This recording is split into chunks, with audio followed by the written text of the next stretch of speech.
The morning sun painted the Afghan mountains in shades of gold and red as Staff Sergeant Maria Santos checked her medical kit for the third time. The forward operating base buzzed with pre-mission activity, but she could feel the familiar weight of skeptical glances from some of the soldiers around her. Even after 2 years of proving herself in combat zones, some still questioned whether a woman belonged on the front lines. "Santos, you ready for this?" called out Lieutenant Colonel James Mitchell as he approached her position near the armored vehicles. His tone carried the kind of doubt she had grown accustomed to hearing from commanding officers who inherited her rather than choosing her for their teams. "Always ready, sir," Maria replied, slinging her medical pack over her shoulder. The pack contained enough supplies to treat everything from minor cuts to life-threatening injuries. She had used every item in that kit more times than she cared to remember during her deployments in some of the most dangerous regions of Afghanistan. The mission briefing had been straightforward on paper, but everyone knew that nothing was ever simple in the mountains of Helmand Province.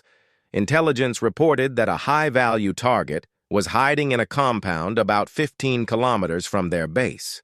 The target was believed to be coordinating attacks against coalition forces and local Afghan civilians. The plan called for a quick insertion, capture the target, and extraction before enemy reinforcements could arrive. What made this mission different was the team composition.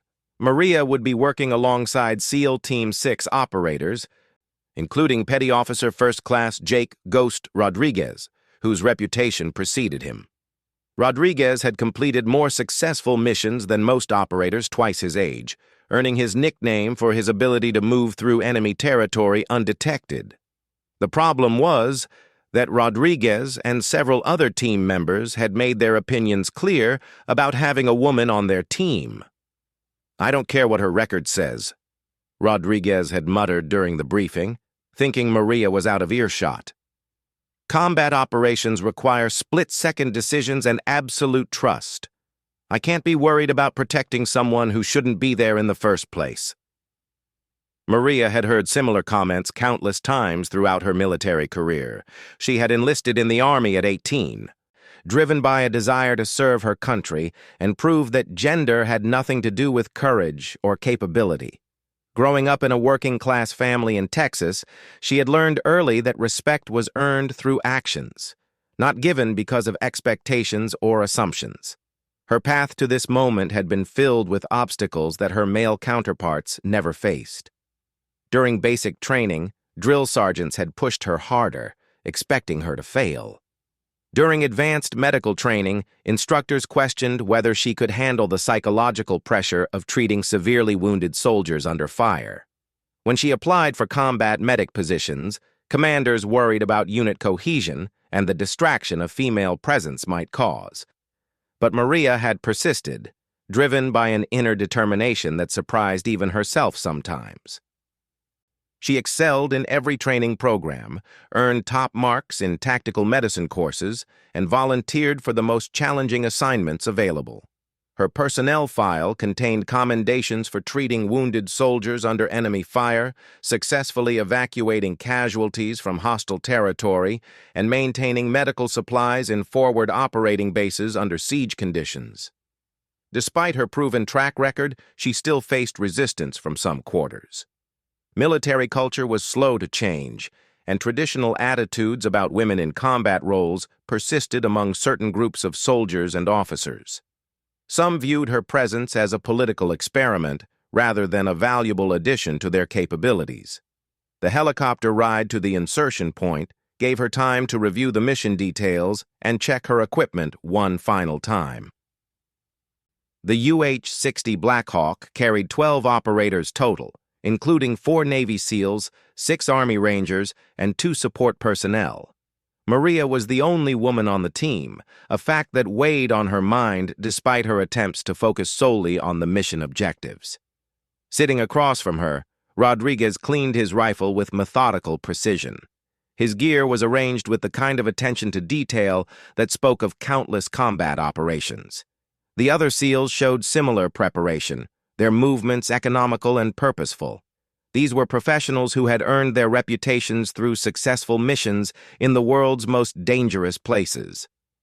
5 minutes out, announced the crew chief over the helicopter's internal communication system. The aircraft began its descent toward the landing zone, a flat area about 2 kilometers from the target compound. From there, the team would move on foot through rocky terrain that provided good concealment but made navigation challenging. Maria felt the familiar pre-mission surge of adrenaline that she had experienced dozens of times before. Her heart rate increased slightly, her senses became more acute, and her mind focused completely on the task ahead. This physiological response was something she had learned to control and use to her advantage during her years of combat experience. The helicopter touched down in a swirl of dust and sand. The team exited quickly and efficiently, each member moving to predetermined positions around the landing zone, while the pilots maintained engine power for a rapid departure. Within 30 seconds, the Black Hawk was airborne again, leaving the team alone in hostile territory. Rodriguez took point, leading the formation through a series of rocky ridges that provided concealment from potential enemy observation posts. The pace was steady but not rushed, allowing each team member to carefully observe their assigned sectors for signs of enemy activity. Communication was minimal, conducted through hand signals and whispered radio transmissions. Maria moved in the middle of the formation, her position chosen to provide optimal medical support if anyone was wounded during the approach or assault phases. She carried her M4 carbine in addition to her medical supplies, ready to provide combat support if the situation required it. Her training had emphasized that combat medics needed to be soldiers first and medical providers second when operating in hostile environments. The terrain was treacherous, with loose rocks that could cause injuries or create noise that might alert enemy forces to their presence. Each step required careful placement, and the team moved with the kind of practiced silence that came from extensive training and experience. The Afghan mountains were unforgiving to those who made mistakes, whether from enemy action or simple accidents. After an hour of careful movement, the team reached an observation position about 500 meters from the target compound. Through binoculars, they could see a typical Afghan rural structure built around a central courtyard with thick walls designed to provide protection from both weather and potential attackers.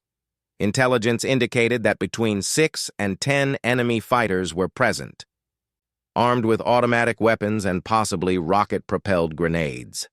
Rodriguez studied the compound layout, while the team leaders coordinated their assault plan through whispered radio communications. The plan called for simultaneous breaches at 2 entry points, with covering fire from elevated positions around the compound perimeter. Maria would remain with a small reserve element, ready to provide medical support or additional firepower as the situation developed. "Remember, we need this guy alive if possible," whispered Captain Sarah Chen, the Army Ranger officer coordinating the overall mission. "Intelligence believes he has information about planned attacks against civilian targets, but if he resists or poses a threat to team members, lethal force is authorized." The final equipment check revealed everything in order. Radios were functioning properly, ammunition was distributed according to plan, and medical supplies were readily accessible. Each team member confirmed their understanding of the mission objectives, emergency procedures, and extraction contingencies.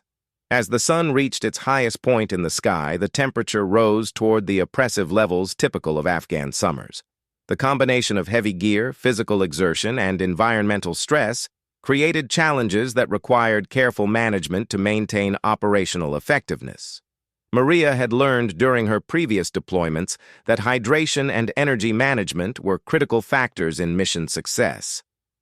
"Movement in the compound," whispered Sergeant First Class David Park, who was observing through a high-powered scope. "Looks like 3 individuals in the courtyard, armed with AK-47s. No sign of our primary target yet." The team waited patiently for additional intelligence. Successful operations required careful timing and complete information before committing to action. Rushing into unknown situations had caused casualties in previous missions. lessons that experienced operators carried with them into every subsequent operation. Rodriguez shifted his position slightly to get a better view of the compound's main entrance. His movements were smooth and controlled, demonstrating the kind of physical conditioning and tactical awareness that separated elite operators from conventional forces.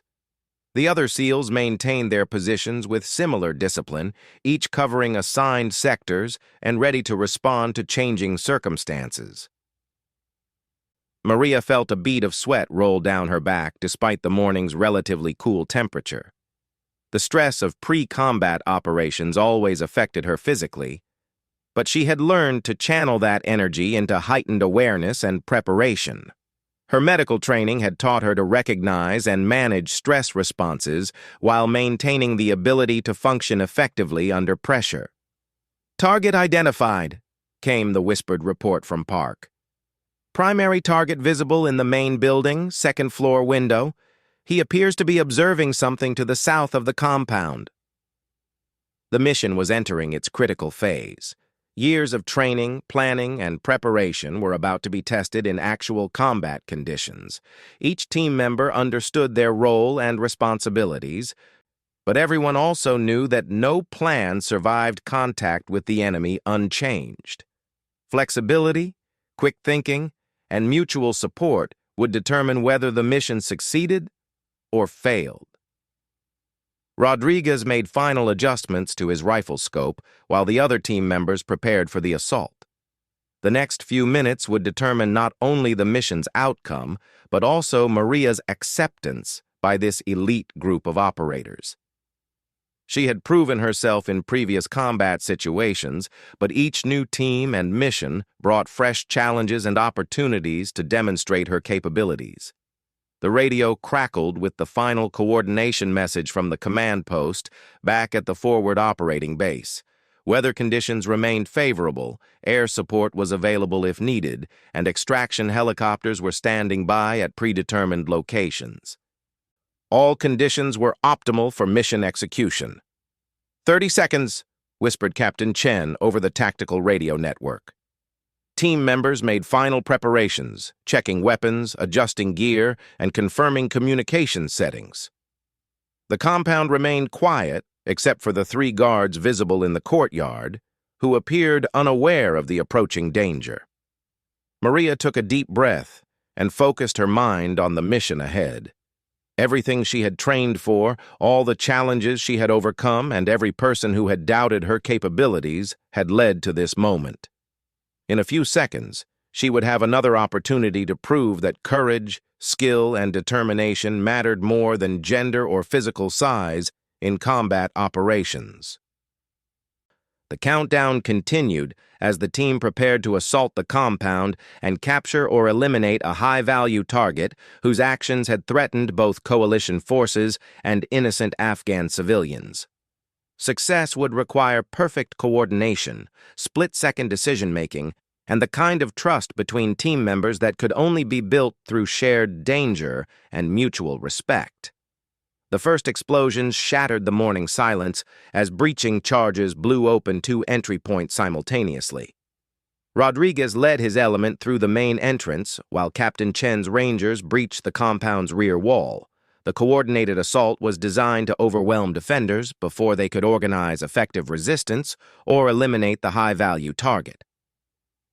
Maria moved with the reserve element to a position that provided cover and clear lines of sight into the compound.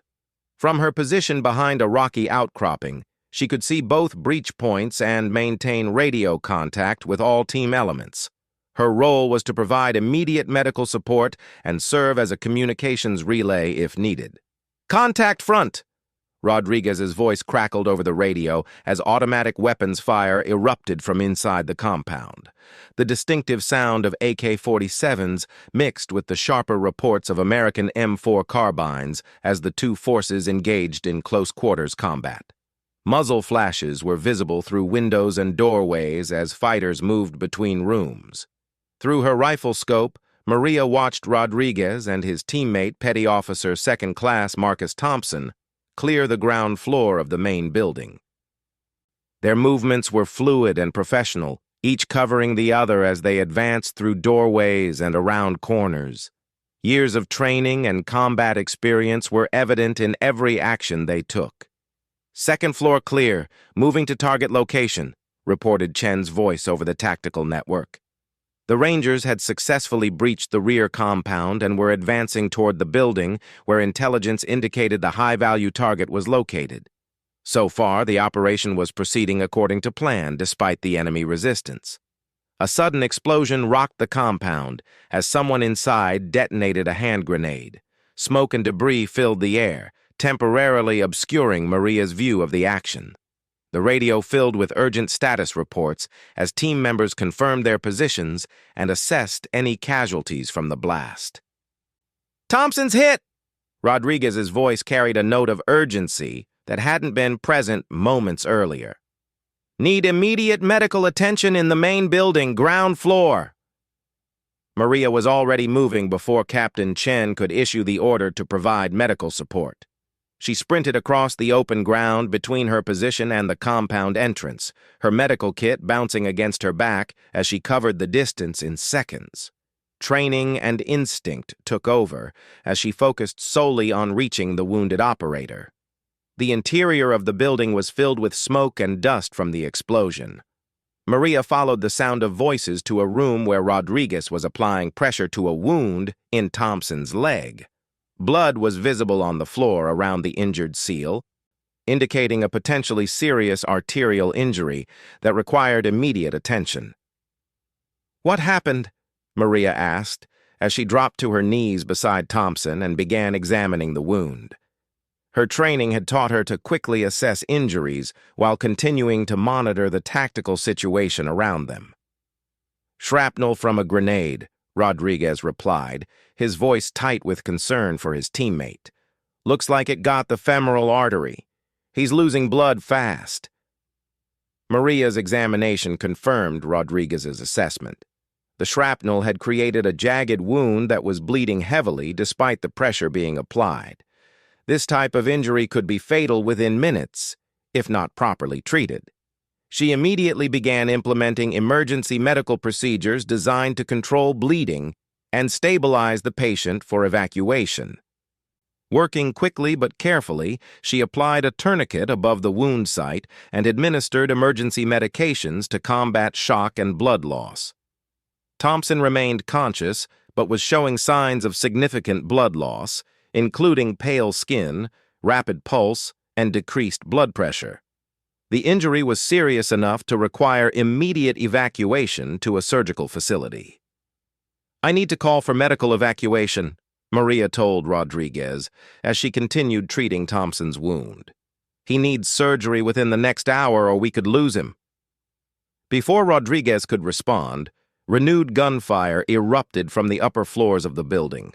The radio crackled with reports that the high-value target had been located but was refusing to surrender. Additional enemy fighters had been discovered in the compound, more than intelligence estimates had indicated. "We've got problems up here," Chen's voice reported over the radio. "Target is barricaded with at least 4 fighters. They've got good positions and plenty of ammunition. We're going to need more firepower to dig them out." The tactical situation was becoming more complex by the minute. Thompson needed immediate medical evacuation, but the mission to capture the high-value target was still ongoing. Enemy resistance was proving stronger than anticipated, and the team was starting to take casualties that could affect their ability to complete the mission successfully. Maria coordinated with the base to arrange helicopter evacuation for Thompson while continuing to monitor his medical condition. The nearest medical facility was 20 minutes away by helicopter, assuming the aircraft could safely land in what was now an active combat zone, with enemy fighters still resisting. "Santos, we need you upstairs," Rodriguez said after confirming that Thompson's condition was stable for the moment. "Chen's got 2 more wounded up there, and they can't spare anyone to provide medical treatment while the fight's still going on." Maria looked at Thompson, whose condition remained serious but stable thanks to her emergency treatment. Another medic from the reserve element could monitor him until the evacuation helicopter arrived. The wounded operators upstairs needed immediate attention that only she could provide. "Go," Thompson said weakly, recognizing the situation. "I'll be fine until the bird gets here." "Help the others." Rodriguez led Maria through the building toward the staircase leading to the upper floors. The structure showed damage from the ongoing firefight, with bullet holes in walls and debris scattered throughout the rooms. The sound of automatic weapons fire was constant now, as both sides exchanged shots through windows and doorways. On the second floor, they found the Rangers in a defensive position, facing a barricaded room where the high-value target and his remaining fighters had taken cover. 2 Rangers were wounded, one with a shoulder wound and another with injuries to his arm and chest. Both men were still fighting despite their injuries, but they needed medical attention.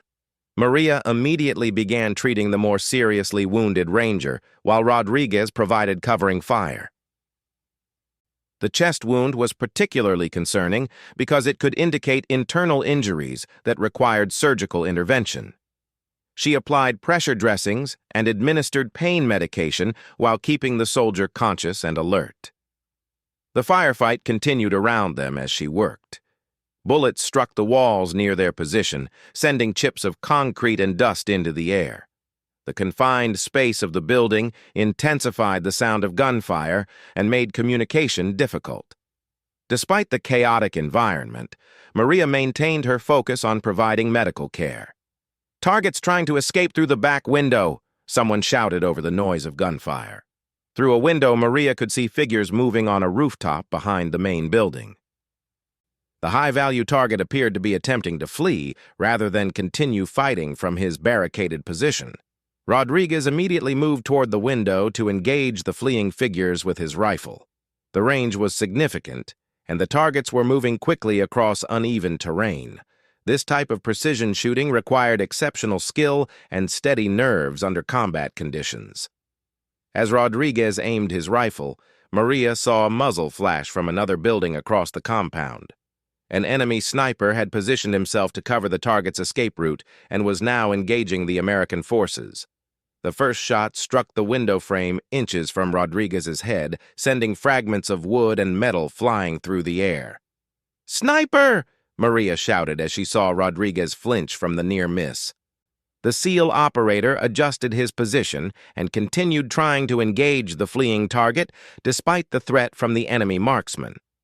His dedication to completing the mission impressed Maria, even though she disagreed with his earlier comments about her presence on the team. The sniper fired again, and this time Maria saw Rodriguez stagger backward from the window. Blood appeared on his tactical vest, indicating that he had been hit somewhere in the torso area. Despite his wound, he continued trying to maintain his shooting position and engage the target. Maria finished securing bandages on the wounded Ranger and immediately moved toward Rodriguez. Even if he had doubted her capabilities earlier, she was not going to let a fellow operator suffer when she could provide assistance.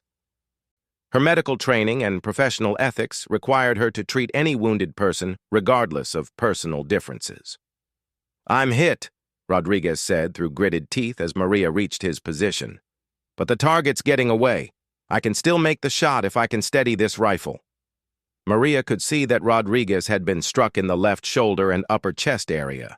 Blood was visible through tears in his tactical vest, and his left arm appeared to be losing strength and mobility. The wound was serious enough to affect his ability to accurately engage targets at long range. "Let me see that wound," Maria said as she began examining Rodriguez's injuries. The bullet appeared to have struck his shoulder and traveled down into his chest cavity. This type of wound could damage vital organs or major blood vessels, making immediate medical treatment essential. Rodriguez initially resisted her attempts to examine his wound, insisting that he needed to continue engaging the fleeing target. His training and dedication were admirable, but Maria recognized that his injuries were potentially life-threatening if not properly treated. She began applying pressure dressings while monitoring his vital signs for evidence of shock or internal bleeding. The enemy sniper continued firing at their position, forcing everyone to take cover behind whatever protection they could find. The Rangers returned fire when possible, but the sniper's elevated position provided him with significant advantages in terms of concealment and fields of fire. Medical evacuation is inbound for Thompson, came the report over the radio. But they can't land while that sniper's still active. We need to eliminate that threat before the helicopter can safely approach the compound. Maria realized that multiple wounded operators now needed evacuation, but the enemy sniper was preventing the medical helicopter from landing safely. Someone would have to eliminate that threat before any of the wounded could receive the advanced medical treatment they needed to survive their injuries. Through the window, she could see the sniper's position in a building about 300 meters away. It was a challenging shot under ideal conditions, but the ongoing firefight and multiple wounded operators made the situation even more difficult. The team needed someone who could make that shot quickly and accurately. Rodriguez was still insisting that he could make the shot despite his wounds. Maria could see that his condition was deteriorating as blood loss and shock began affecting his physical capabilities. His hands were becoming less steady, and his vision might be compromised by his injuries. "You can't make that shot in your condition," Maria told Rodriguez honestly. "You're losing too much blood and your shooting arm is compromised. Let me take care of that wound properly so you can survive this." Rodriguez looked at her with surprise, perhaps realizing for the first time that his earlier doubts about her capabilities might have been misplaced. The woman he had questioned was now treating his potentially fatal wounds while under enemy fire, demonstrating exactly the kind of courage and competence he claimed to value. The tactical situation continued to deteriorate as enemy reinforcements were reported approaching the compound from multiple directions. The team needed to complete their mission and evacuate wounded personnel before being overwhelmed by superior numbers. Time was running out for everyone involved in the operation. Maria worked quickly to stabilize Rodriguez's wounds while considering their limited options. The team needed to eliminate the sniper, extract the wounded operators, and complete their mission objectives before enemy reinforcements could arrive. Each of these tasks was challenging individually, but accomplishing all of them simultaneously required careful coordination and exceptional performance under pressure. The sound of approaching helicopters indicated that evacuation aircraft were nearby, but they remained vulnerable to the enemy sniper until that threat could be eliminated. Maria finished treating Rodriguez's immediate injuries and prepared to address the larger tactical problem that threatened the entire team's survival. Maria stared through the window at the enemy sniper's position, while Rodriguez struggled to maintain consciousness beside her. His breathing was becoming more labored despite her treatment, and she knew that internal bleeding was likely causing his condition to deteriorate. The medical evacuation helicopter circled overhead, unable to land, while the sniper controlled the landing zone with deadly accuracy. "I can make that shot," Maria said quietly, more to herself than to Rodriguez. During her years of military service, she had qualified as an expert marksman with multiple weapon systems, but her medical responsibilities had always taken priority over combat roles. Now circumstances were forcing her to use all of her training simultaneously. "You're a medic, not a sniper," Rodriguez replied weakly, but his tone had lost the dismissive edge it had carried earlier. The blood loss was making him lightheaded, and he was beginning to understand that traditional assumptions about roles and capabilities might not apply in this situation. Maria checked Rodriguez's rifle, a highly accurate weapon equipped with advanced optics designed for precision shooting at extended ranges.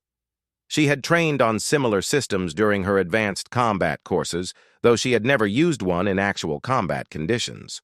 The weapon was zeroed for Rodriguez's shooting preferences, but she would have to adjust quickly for the differences in their physical size and shooting techniques. "Cover me," Maria told the Rangers positioned near the window. "I'm going to take out that sniper so we can get everyone evacuated." She moved to a position that provided a clear line of sight to the enemy sniper, while offering some protection from return fire. Through the rifle scope, she could see the sniper's muzzle flash as he continued engaging targets around the compound. The range was approximately 300 meters, a challenging but achievable shot under normal circumstances. Maria controlled her breathing and focused on the fundamentals of precision shooting that she had learned during countless hours of training. Steady position, sight alignment, breathing control, and smooth trigger pull were the basic elements that determined accuracy. The ongoing firefight around her faded into background noise as she concentrated on the shot.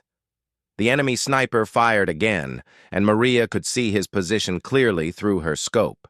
He was located behind a low wall on a rooftop, with only his upper body exposed when he aimed and fired. The window of opportunity would be brief when he exposed himself to take the next shot. Maria waited patiently for the sniper to reveal himself again. Patience was one of the most important skills for precision shooting, especially under combat conditions where rushing often resulted in missed shots. She controlled her heart rate and breathing while maintaining perfect sight alignment on the target area. When the sniper appeared again to engage the Rangers, Maria had a clear shot at his head and upper torso. She squeezed the trigger smoothly, applying steady rearward pressure until the rifle fired. The bullet traveled across the compound in less than a second, striking the sniper in the upper chest and ending the immediate threat to the evacuation helicopter. "Target down," Maria reported over the radio, while continuing to observe the sniper's position through her scope. The enemy marksman had fallen backward and was no longer visible, but she maintained her overwatch position in case additional threats appeared in the same area. The medical evacuation helicopter immediately began its approach to the compound's landing zone. Within minutes, Thompson and the wounded Rangers would receive advanced medical treatment that could save their lives. The successful elimination of the sniper had opened the window for evacuation that the team desperately needed. Rodriguez looked at Maria with a mixture of surprise and respect. The woman he had dismissed as unqualified for combat operations had just made a precision shot that saved multiple lives under extremely difficult conditions.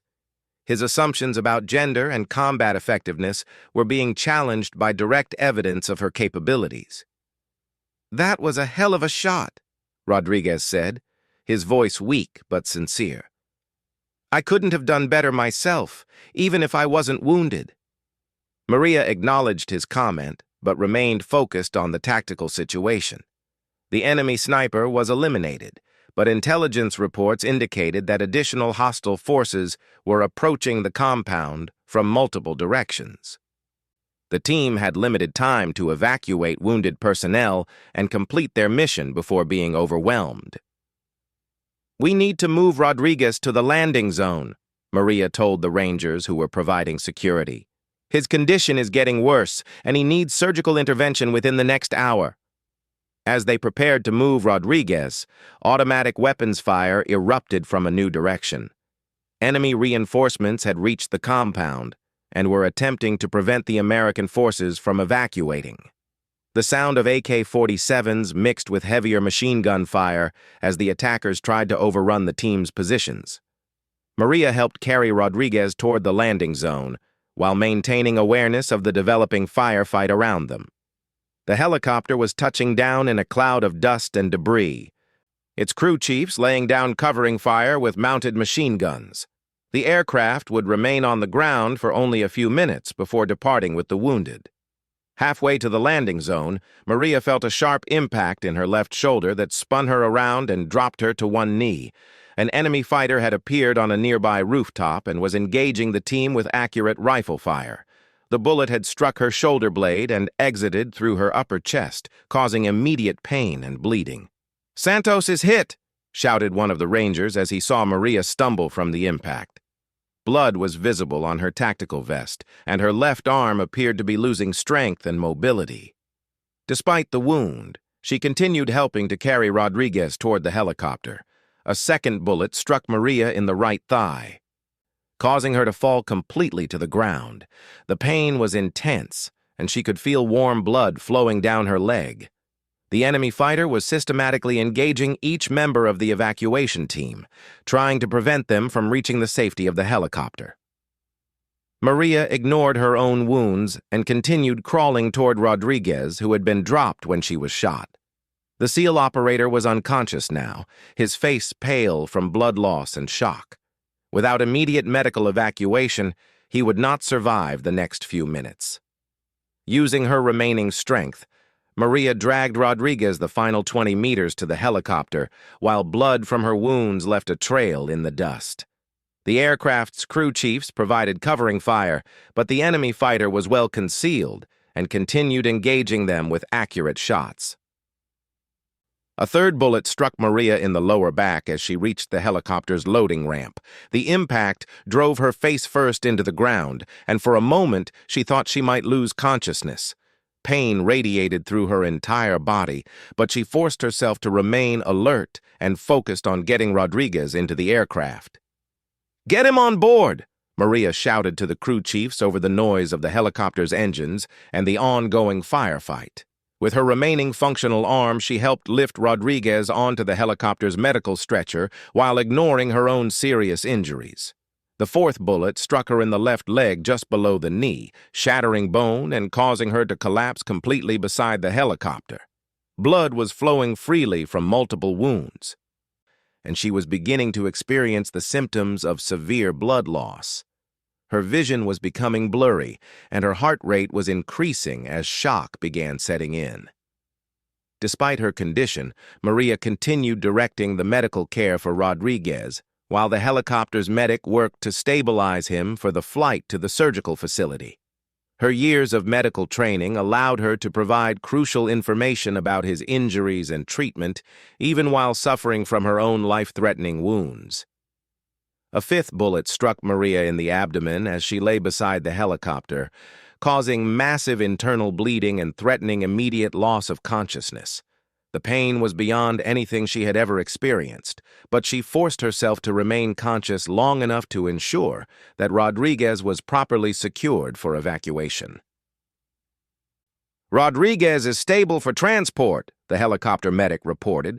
"But Santos needs immediate evacuation, too. She's got multiple gunshot wounds and is going into shock." The Rangers had finally located and eliminated the enemy fighter who had been engaging the evacuation team. With the immediate threat neutralized, they could focus on loading Maria onto the helicopter alongside Rodriguez. Both operators needed advanced surgical treatment that was only available at the nearest military medical facility. As the helicopter lifted off with both wounded operators aboard, Captain Chen watched through binoculars from her position in the compound.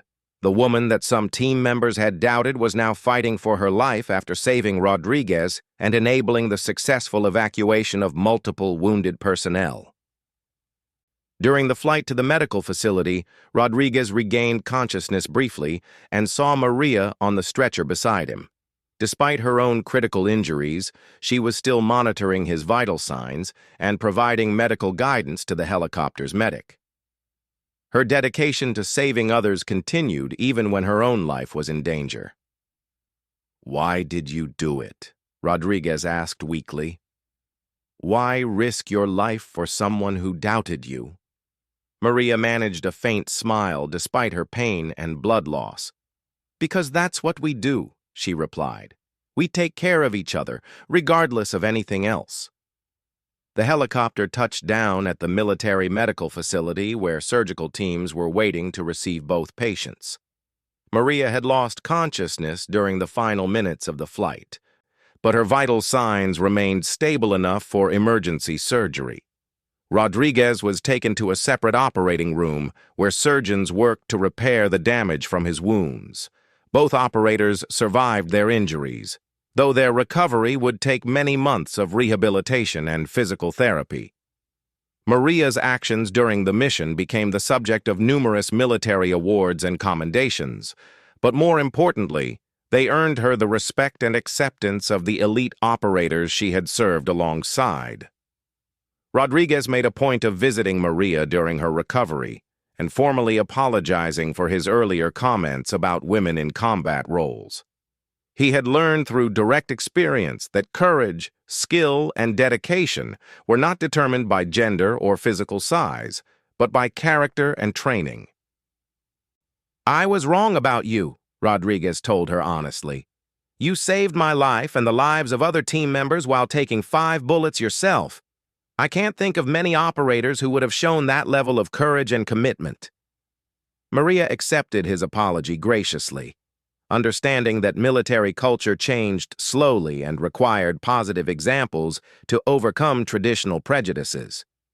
Her actions during the mission had provided one such example, demonstrating that women could perform effectively in the most demanding combat situations. The mission itself was ultimately successful, with the high-value target captured before he could escape from the compound. Intelligence gathered during his interrogation led to the disruption of several planned attacks against coalition forces and Afghan civilians. The strategic impact of the operation justified the risks taken and casualties sustained.